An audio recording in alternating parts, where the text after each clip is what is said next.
So welcome to We Figure This Out.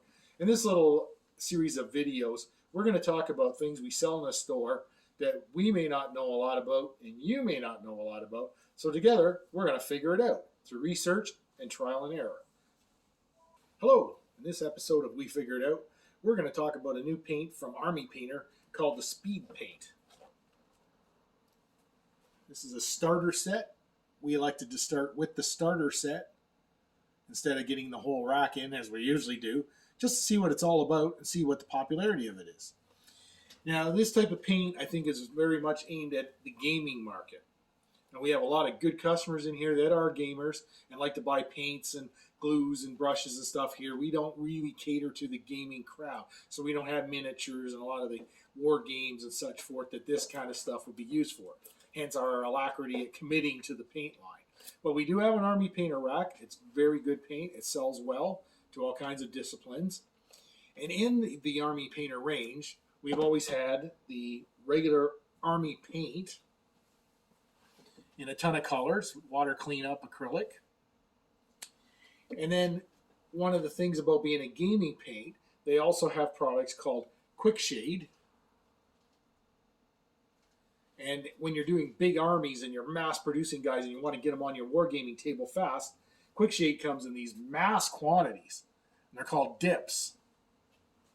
So my understanding is you paint your model with your regular paint, you let it set good and hard, then you can either hit each one with this, which is a time-consuming thing. It's like doing a wash on a model, if you want another reference for it. So it's a wash for gamers. So the Quick Shade is a wash. The dip is such a quantity and a volume and a size, you take your miniature and you literally dip it in, wick it off and so forth, and you get fast shading, get nice 3D effect, and it's done quickly. So you can do an army of 100 guys, 200 guys, whatever you're doing, in a pretty rapid fashion and make them look, you know, that little extra bit spiffy and not monochromatic when you paint them with the color, right?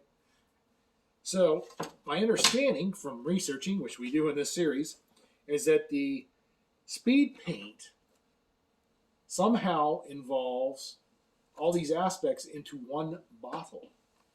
So on the back, you would see a number of colors. I'll try to get the glare off for you.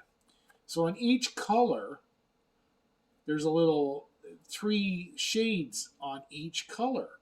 I don't know if that shows up well in the image or not.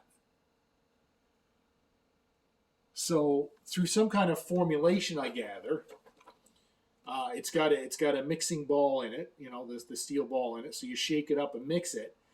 And I'm assuming kind of like, you know, I'm simplifying, but like water and oil, you have different tensions and viscosities involved here. So you paint the color on, you paint the red on, and then your lightest color of red remains on the high surfaces. A slightly darker shade goes on the intermediate levels, and then in your cracks and crevices is your darkest shade. So in one brush stroke, you are essentially coloring and shading and whatnot all in one easy step. So this is an amazing way to mass produce an army. If you're doing, you know, hundreds or dozens or whatever of figures and you want to get these on your wargaming table fast, this is the way to go.